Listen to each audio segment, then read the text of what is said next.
아, 결국 했네. 아, 되게 민망하네요. 이걸로 했어. 와, 이주호 기자 했어. 시키니까 야, 해야죠. 루돌프 사슴코를 결국은 했어. 루돌프 뿔을 잘라 먹겠다 이거죠? 와, 그렇게 간다고? 나는 모르겠다, 진짜. 이건 난 이 역효과 난다고 본다, 이거는. 와. 아, 그래요? 아. 루돌프 그래. 힘들게 그 24일날 한번 열심히 전지구를 뺑뺑이 도는데 그래. 거기 뿔을 잘라 먹는다고? 자, 여튼 유한. 자, 생활 건강에 뉴 오리진 전노경 마일드, 네, 부드럽게 드시고요. 아, 그 전에 나왔던 광고는 유인나 씨 목소리 맞습니다. 네. 자, 그러면 오늘 시장 이야기 우리 박병창 이사님과 함께 나누겠습니다. 어서 오십시오, 이사님. 어서 오세요. 예, 안녕하십니까. 네, 반갑습니다. 노경 혹시 드세요? 노경은 안 드시죠? 기억이 안 나네요. 네. 커서는 먹었으면 기억이 날 텐데. 그렇죠. 노경 잘 안 드셨던 것 같아. 아, 그래요? 왜냐면 뭐 우리가 광고하는 건 일단 다 안 드시고 보니까 일부러 노경도 잘 안 드셨고. 아, 그러면 미국 지난주 한번 정리 살짝 하고 갈까요? 예, 네. 살짝 해야겠네요. 뭐 지난주에는 3.51 개장이 있었습니다. 그래서 주춤하지 않을까. 실제로 좀 그 각도는 좀 주춤했습니다. 근데 그러나 지난주에 금요일까지 상승을 하면서 다우와 S&P 500은 신고지수 경신을 했고요. 나스닥은 상승을 했지만 신고지수 바로 아래에 있는 그런 모습을 나타냈습니다. 지난주에는 트럼프의 정책에서 멕시코와 캐나다, 중국의 관세 부과 이게 가장 큰 이슈였고요. 그래서 자동차 쪽이 상대적으로 좀 약세를 보이는 그런 모습을 나타냈고요. 지난주에 전반적으로는 기술주들이 상대적으로 좀 약했습니다. 엔비디아를 보시면요. 지난주 금요일에 2% 올랐는데 주간으로 2.6% 하락했습니다. 주중 저가는 마이너스 7%였어요. 그러니까 전체적으로 보면은 기술이 좀 약했습니다. 네. 그러나 이제 지난주 금요일로 다시 올랐다라고 보시면 될 것 같고 테슬라도 지난주 금요일에 3.6% 올랐는데 주중 저점으로 보면 7.3% 하락이었습니다. 그러니까 주간으로 2% 정도 하락으로 마감했거든요. 네. 그래서 그동안에 트럼프 트레이딩 얘기하면서 많이 올라왔던 것들 그리고 상대적으로 강세였던 섹터 또는 종목들은 최근 들어서는 매물을 좀 막고 있는 그런 상황인 거고 다른 주변의 다른 정책 수혜주나 그리고 또는 가장 대표적으로는 소프트웨어하고 내수주 네. 연말 들어가면서 쇼핑 시즌 얘기를 하면서 내수주도 올라가는 그런 모습을 좀 보였습니다. 그래서 탄탄하게 움직였고요. 애플이 주간으로 3% 올라서 시총 1위를 다시 탈환하는 그런 모습을 좀 나타냈고요. 그리고 지난주에 하나 더 짚고 넘어가야 될 부분은 달란드스가 150.8 국채 수익률이 10년 만기가 4.17 많이 빠졌죠. 네. 4.4% 위로 올라갔었거든요. 4.17%까지 좀 빠지는 그런 모습을 나타냈어요. 10년짜리가 예. 그리고 엔화가 149.7. 이거 되게 많이 빠졌죠. 149? 예. 이게 154, 155 이랬지 않습니까? 네네네. 이게 150 아래로 떨어졌어요. 그래서 이 개별 기업들의 트럼프 트레이딩의 수급 쏠림은 먼저 이제 약간 되돌림 현상이 좀 있었고요. 그 다음에 달러와 국채 수익률은 좀 뒤늦게 천천히 움직였는데 이들도 약간 되돌림하는 그런 모습을 좀 나타냈는데 지난주 금요일에는 이제 엔화가 가장 큰 영향을 좀 있었다고 보시면 될 것 같습니다. BOJ 쪽에서 우에다 총리가 이번에 이제 12월 19일인가에 통화정책 회의가 있는데 네. 금리 인상 가능성에 대해서 언급을 좀 있었습니다. 그 부분 때문에 엔화나 이런 이제 달러 우리 원화나 위안화가 좀 떨어지는 모습을 나타냈는데 근데 이게 지난주 금요일날 우리 시장에는 수급적으로 직격탄이 됐습니다. 그래서 지난주 금요일날 우리 시장에는 악재로 작용을 했다고 보시면 될 것 같습니다. 자, 우리 시장 보시면요. 네. 주간이 코스피 1.8%, 코스닥은 플러스 0.17%거든요. 근데 금요일에 코스피가 1.95% 거의 폭락이에요. 코스닥은 2.3%. 왜 이렇게 많이 빠졌어요? 예, 그 지난주 금요일 날 많이 빠졌습니다. 네. 금요일 날 요부터 말씀을 좀 드려야 될 것 같은데요.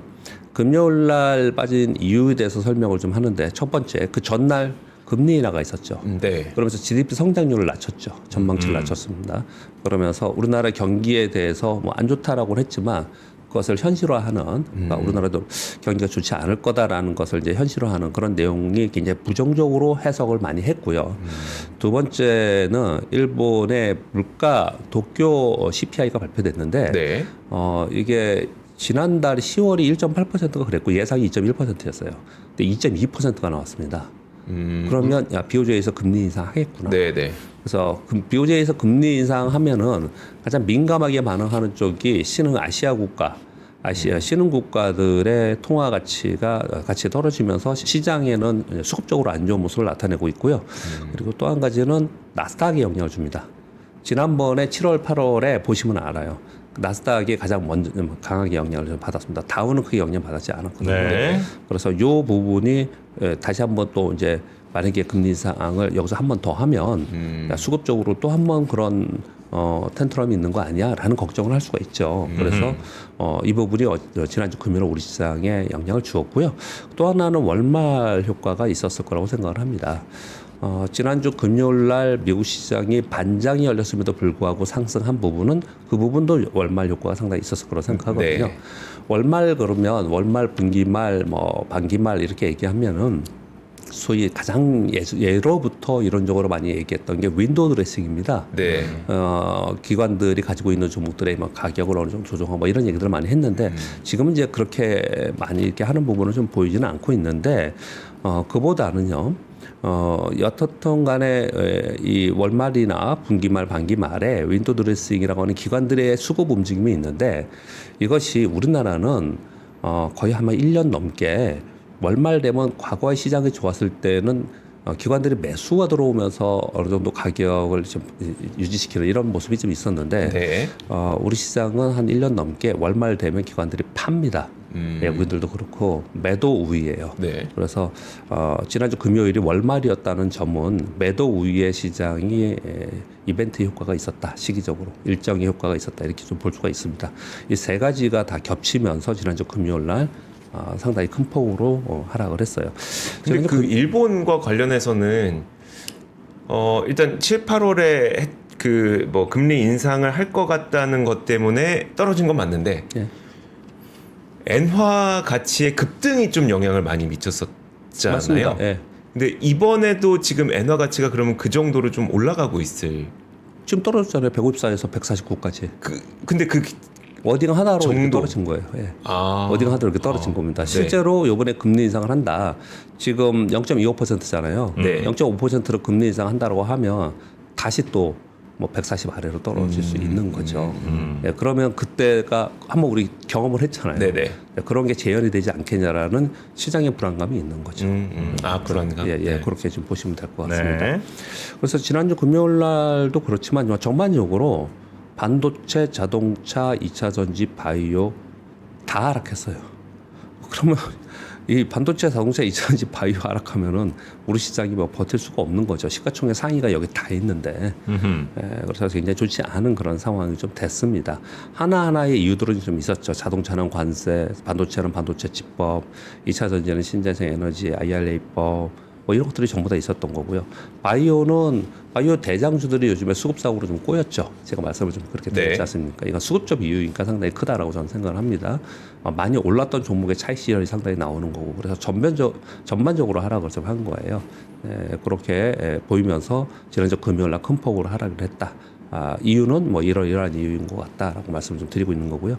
그 와중에 이제 바이오시밀러하고 CMO는 좀 상대적으로 강세를 좀 보였습니다. 이제 요 기대감이 좀 있는 것 같아요.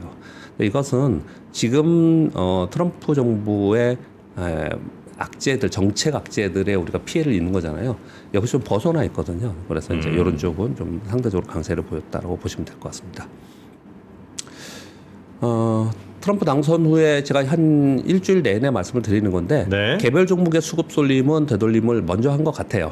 이거 먼저 했고 그다음에 환율과 국제 수익률도 점차로 되돌림을 지금 하려는 모습을 좀 보이고 있는 것 같습니다. 네. 아마 1월 20일 취임이니까 12월 중순부터 1월 사이에는 또 이제 다시 한번 또 치고 올라가고 이런 모습이 있을 수 있겠지만 점차로 오히려 이제 이벤트 확정이 되면서 좀 안정화되는 그런 모습을 좀 보이려는 조짐을 좀 보이고 있습니다.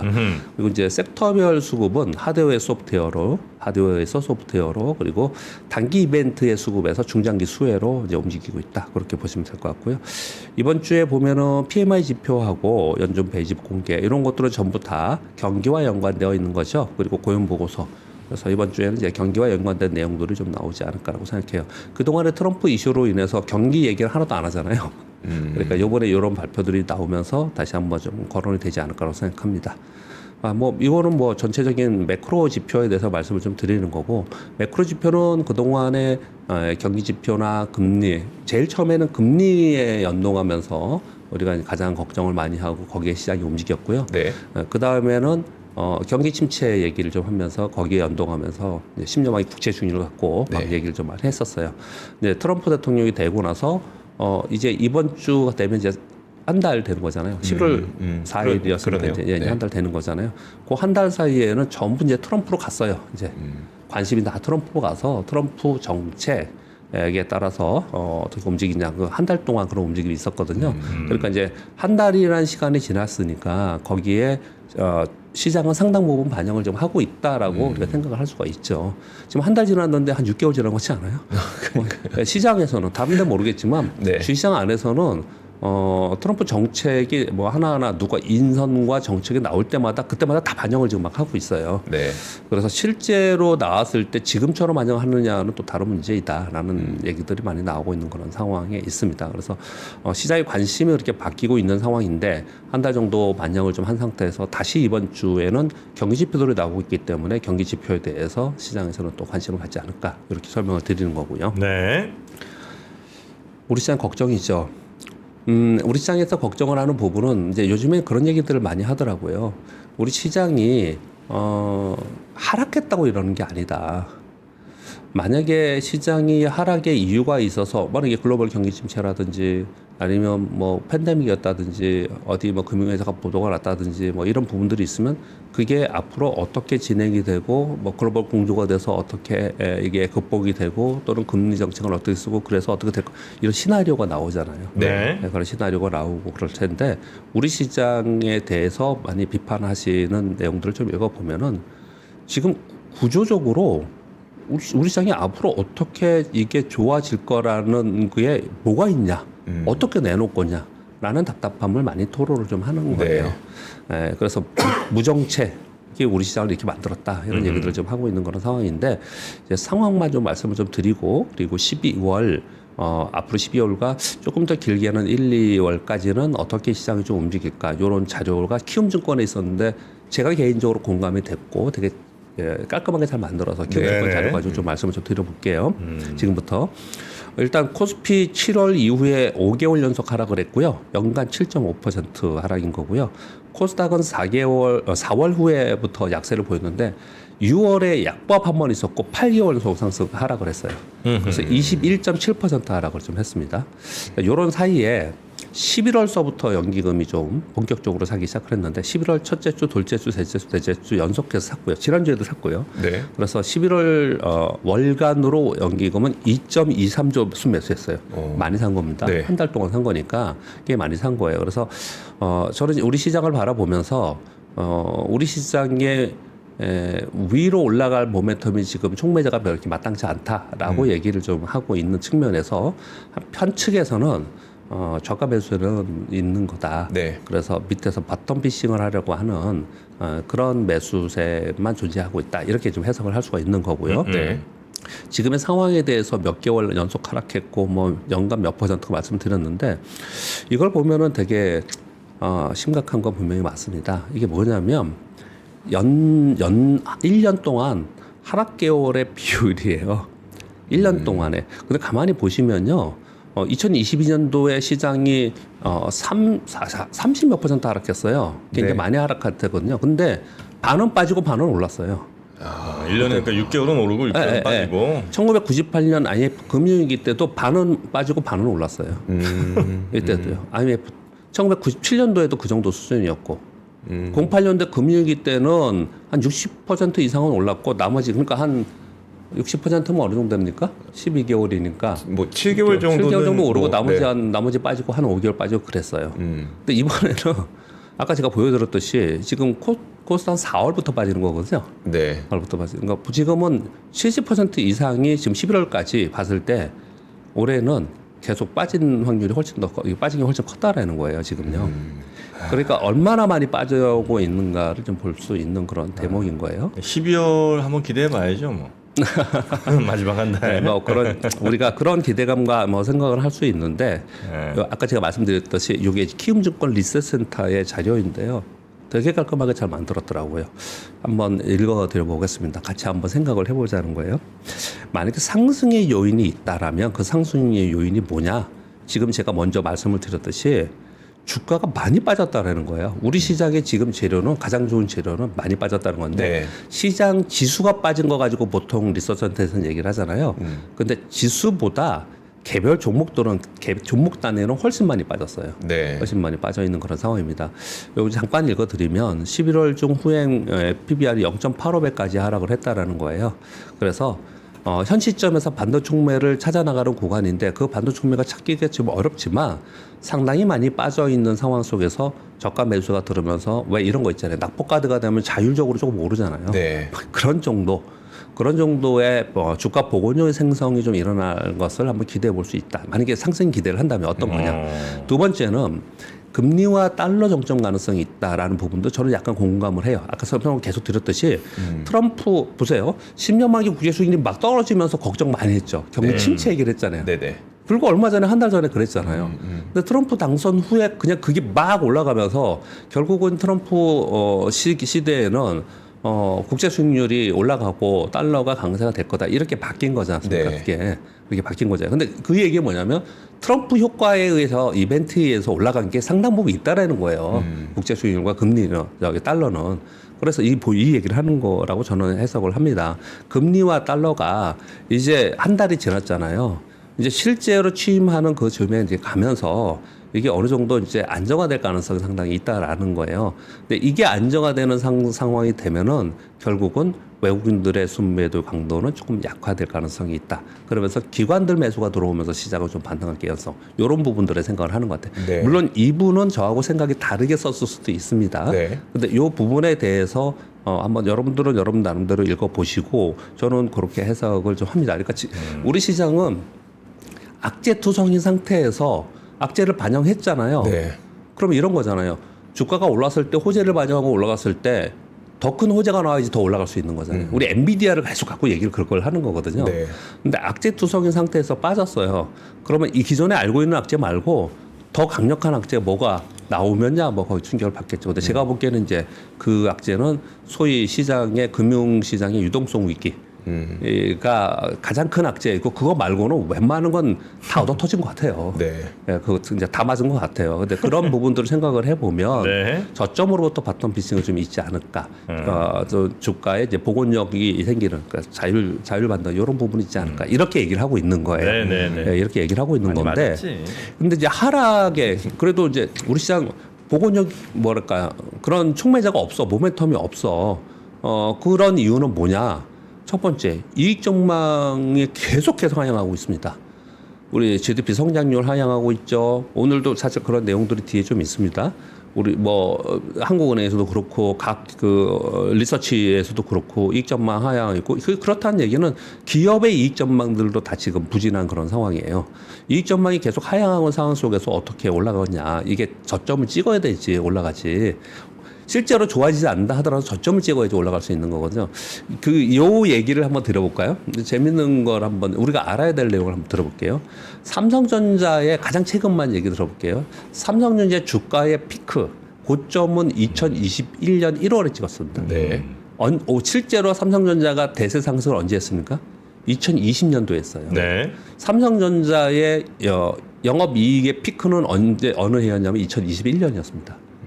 근데 2021년도에 삼성전자는 계속 1년 내내 내렸어요. 네. 그랬거든요. 2022년도 내리고 2023년도에 다시 떴죠. 네. 삼성전자가 영업이익이 계속 빠지다가 다시 지난 이 3년간에 가장 좋았던 해가 언제입니까? 올해예요. 되게 안 좋다고 그러잖아요. 근데 올해입니다. 지금 올해가 36조 이렇게 되지 않습니까? 네네. 많이 빠졌지만. 네. 근데 삼성전자가 언제 올랐습니까? 작년에 올랐어요. 그렇죠. 작년에. 네. 작년에 올랐어요. 근데 올해 좋은 걸 작년에 반영하면서 올랐다라는 거예요. 지금 삼성전자 하나만 놓고 봐도 딱 우리가 주식이라는 게 이런 거라는 걸 알 수 있어요. 네. 그러니까 이게 가장 좋은 해에 오르는 게 아니고 네. 그 전에 오르고 그 전에 오르고 이익이 좋은 후에 또 빠지고 네. 그랬다가 계속 빠지다가 이제 이익이 더 빠지지 않고 조금이라도 좋아질 수 있어 그러면 또 시장 주가는 다시 오르고 이런 식으로 움직이거든요. 근데 지금 이익 전망이 이 하향치가 계속 진행이 되고 있다는 얘기를 하는 거예요. 네. 이 얘기는요. 그래서 여기 저점을 형성하는 구간들을 전부 다 지켜보고 있는 그런 상황인 거고 그런 상황 속에서 트럼프 노이즈가 아직까지 지배를 좀 하고 있다. 이건 역시도 시간이 지나가면서 시장은 거의 반영을 좀 한 상황에서 움직이겠죠. 그렇지만 지금 현재는 진행 상황이다. 이런 얘기들을 좀 하고 있는 거거든요. 그래서 결론 어떤 얘기를 좀 하고 있냐면 요거는 밑에는 좀 읽어드리겠습니다. 코스피는 한 2420에서 2680을 보면서 트럼프 이익이 불안감 및 연준 불확실성 완화, 정치나 매크로상 촉매를 발견하는 즉 뭔가 좀 여기서는 저점이야 요렇게 할 수 있는 거를 찾으려고 하는 노력들을 좀 하지 않겠냐.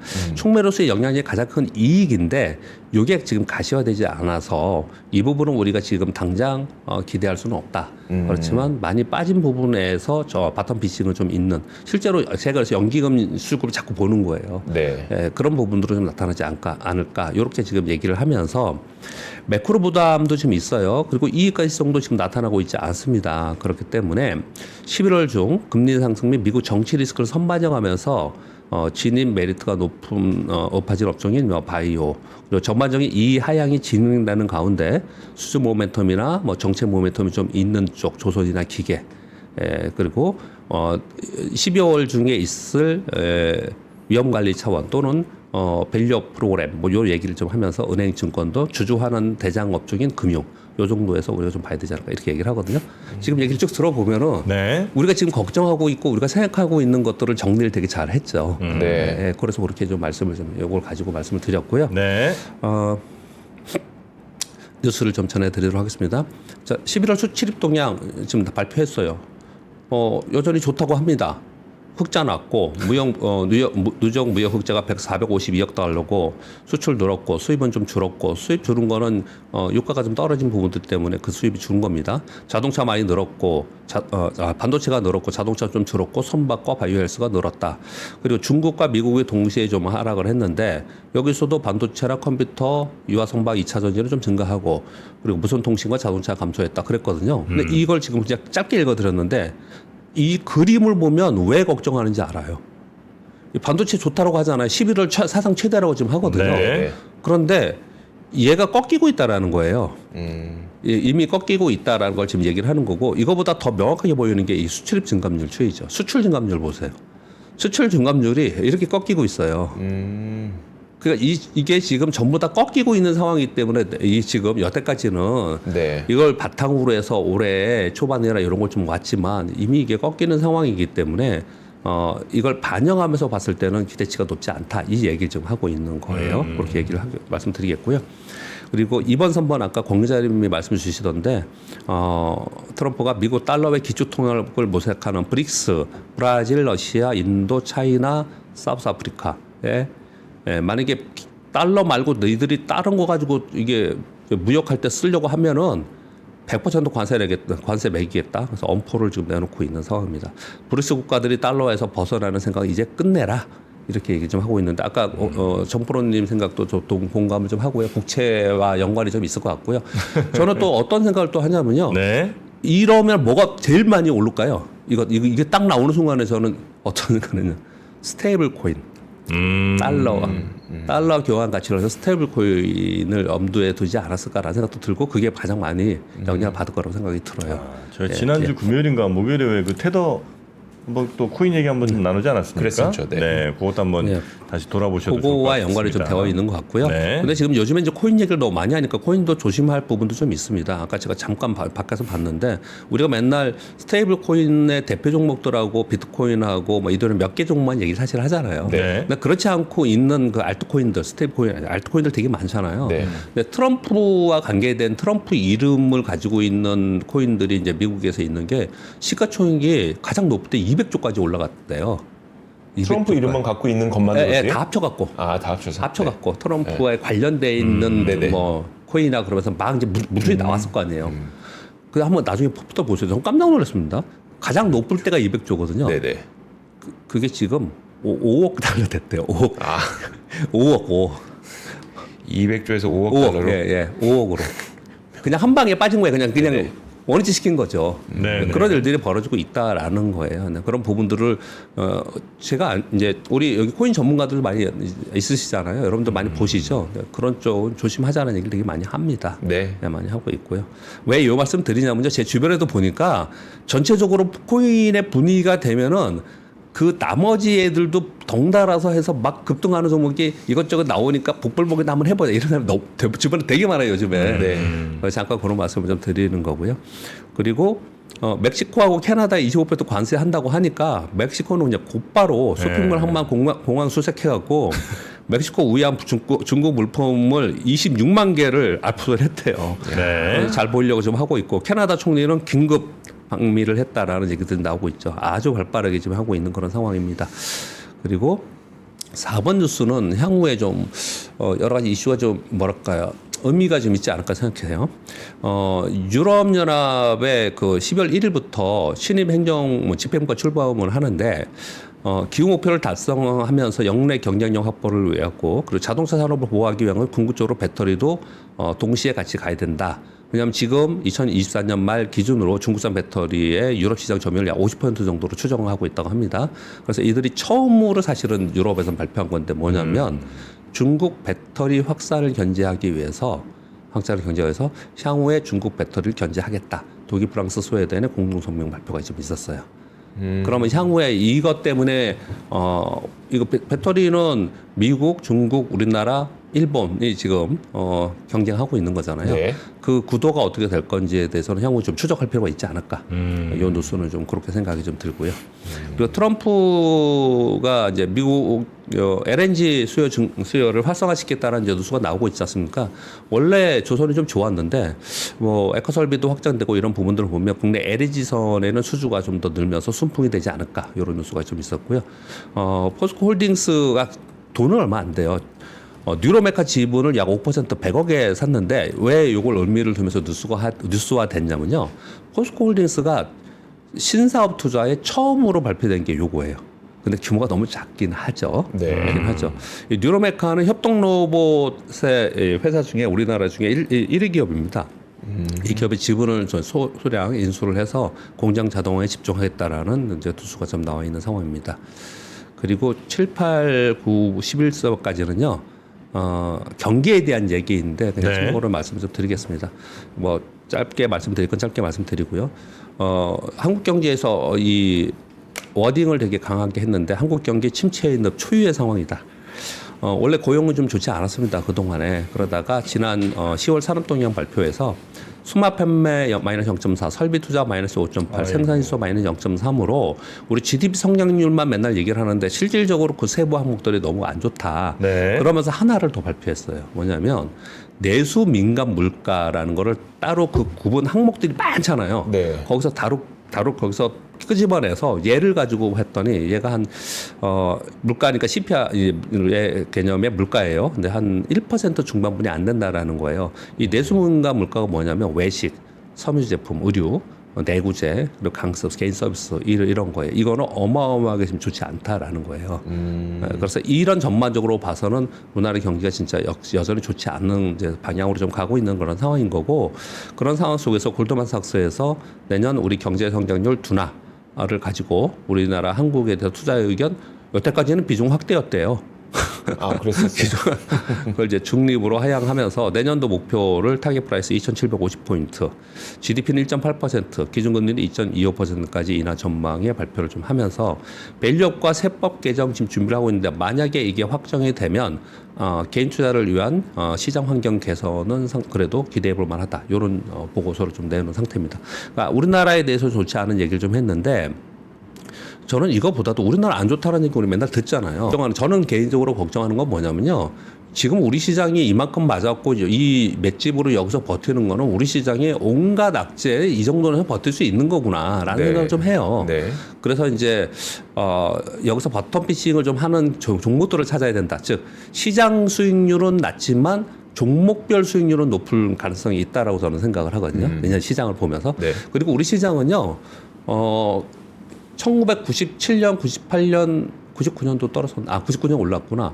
그럼 95년부터래요. 그때만 연속적으로 하락을 했지. 우리 시장은 2년 연속 하락한 적이 2000년 이후에 한 번도 없었습니다. 우리가 2000년 그럴 거 되게 약할 것 같죠. 네. 근데 한 번도 없었어요. 물론 예전에 그랬다고 또 뭐 그런 건 아니지만 또 퀀투하는 사람들 그런 얘기 많이 하잖아요. 네. 2000년 이후에 글로벌 금융위기 때도 안 그랬고 한 번도 2년 연속 하락이 없었어요. 연간으로는.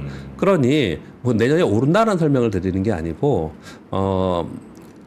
하방에 대해서는 그래도 상당히 하방 맷집이 있을 가능성이 있다라는 생각을 좀 하는데 네. 걱정하는 건 한 가지가 있어요. 그건 뭐냐면 유동성 위기가 오면 이건 답이 없는 거예요. 그냥 그거는 그거는 우리만이 아니고 전 세계가 유동성 위기로 그냥 한꺼번에 빠지는 네. 그런 상황이 오면은 좀 안 되는데 저는 그 가장 핵심 포인트를 앵고로 봅니다. 앵고로 제가 여러 차례 여러분께 말씀드렸습니다. 그래서 앵고로 보는데 그런데 이런 뉴스들을 보면은 그러면 지금 트럼프 집권 시기에 막 이런 게 굉장히 시끄러울 가능성이 있구나라는 생각이 많이 들어요. 첫 번째 뉴스는요.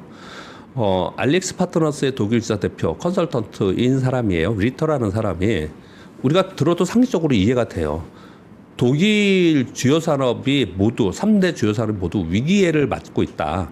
독일의 핵심 산업이 3대 산업이 자동차, 화학, 엔지니어링이에요. 이게 동시 침체를 맞고 있어서 2021년 말 이후에 GDP 역성장하고 있고 최근 20분기 중에 12분기 연속 감소, 연속은 아니고 들쑥날쑥했으니까 네. 20분기 중에 12분기가 감소했다는 거예요. 왜 이러냐? 첫 번째, 러시아의 싼 에너지를 쓰고 있었는데 이게 중단됐습니다. 그리고 과거에는 중국 시장이 이들의 주요 시장이었어요. 근데 이제 시장이 아니고 경쟁제가 돼버렸다는 거예요. 그래서 이 산업들이 지금 다 위기 상황이 됐다는 거거든요. 이 보고서는요, 제가 요거만 써왔는데 왜 이런 보고서가 나왔냐면 우리나라 이걸 진짜 반면교사 삼아야 된다. 지금 이걸 봐야 된다. 이 얘기를 계속 하고 있는 그런 상황이에요. 그리고 그 얘기는 뭐냐면 우리나라 이쪽 산업에서 주의해야 된다는 얘기를 계속 하고 있는 걸 얘기를 하고 있고요. 그리고 10번 뉴스도 되게 심각한 뉴스 중에 하나입니다. 프랑스의 국채금리가 2.946%까지 올랐어요. 근데 그리스 국채금리가 10년 만기 국채금리가 2.950이에요. 근데 그리스의 10년 만기 국채는요, 투자 부적격입니다. 네. 투자 부적격 금리가 2.95인데 프랑스가 2.946까지 갔다는 거예요. 그래서 지금 프랑스에 그래서 신용금 하향 얘기를 계속 나오고 있거든요. 네. 그러니까 막대한 재정 적자 심화 속에서 경기 침체가 되고 있는 그런 상황이라서 재정 건설사 위협을 얘기를 하고 있어요. 지금 보세요. 독일이 이렇게 얘기하고 있죠. 독일은 이미 나빠진 지 엄청 오래됐고 네. 프랑스 얘기를 좀 하고 있는 그런 상황이에요. 이런 얘기가 자꾸 나오면은 어떤 생각을 자꾸 하게 되냐면 2011년을 회자합니다. 자꾸. 유럽 재정 그때는 위기. 남유럽의 재정 위기를 예, 얘기를 예. 했었는데 이 상태에서 시장은 많이 올라가 있지만 이미 계속 좋지 않은 상황 속에서 트럼프가 나와서 유럽과 이 트럼프 일기에서 유럽하고 제일 심하게 싸웠어요. 네. 그걸 말씀드렸잖아요. 그래서 유럽에 만약에 이런 상황이 트럼프 때 또 한번 무역 전쟁이 벌어지고 이런 상황이 좀 된다면 다시 한번 이런 유동성이나 또는 재정 위기나 이런 얘기들이 상당히 내년에 거론될 가능성이 있다라는 생각이 좀 들고요. 네. 그 중에 또 하나가 11번입니다. 맨날 전 세계 시장에 뭔가 조금이라도 이상이 생기면 맨날 얘기하는 데가 어디예요? 브라질이에요, 브라질. 브라질 헤아라가 사상 최저치를 찍었습니다. 그래서 어떻게 하고 있냐면은 정부 지출 삭감 발표를 막 하고 있어요. 헤아라 국가가 지금 또 이제 최저치로 가니까. 네, 네, 네, 그래서 네. 뭘 하고 있냐면 공공지출 삭감, 최저임금 인상률 제한, 공공근로자 고액 연봉 상한선을 정하고 월 5만 헤알 이상 소득자들은 세금을 인상하고 막 이런 굉장히 강력한 긴축에 대해서 얘기를 하고 있는데 계속해서 사상 최저치를 찍는 거예요. 네네. 그만큼 경기가 안 좋든지 향후의 전망이 대해서 좋지 않은 상황을 얘기를 하고 있는 거거든요. 전에 우리나라를 얘기를 했는데 지금 이제 이런 얘기를 자꾸 듣다 보면은 그러면 경기 침체론이나 유동성 위기론을 얘기했던 사람들 또 이제 등장할 수 있겠네 내년에 이런 생각이 좀 들지 않습니까? 네. 근데 이런 부분의 거의 대부분의 근간에는 트럼프가 대통령이 되고 나서의 정책에 대해서 얘기를 많이 하고 있는 그런 상황인 거거든요. 네. 근데 이런 부분들을 전체적으로 우리가 감안을 한 상태에서 우리 시장을 바라보고 거기서 전략을 막 가져가야 되거든요. 그래서 제 결론은 우리 시장의 위를 바라보거나 시장의 전체를 바라보는 거는 너무 크게 욕심내지 말고 물론 기대도 없죠 지금 여러분들은 그런 생각이나 뭘 찾아야 되냐 이런 것보다는 오히려 저는 그래도 그런 시장 속에서라도 개별 종목들이 워낙 많이 빠져 있어서 네. 종목별로의 수익률은 상당히 높을 수 있다라는 그런 시장으로 좀 바라보고 있거든요. 그런 부분들을 좀 말씀드리기 위해서 오늘 뉴스 이런 뉴스를 한번 전해드렸습니다. 네. 자, 뭐 답답하세요?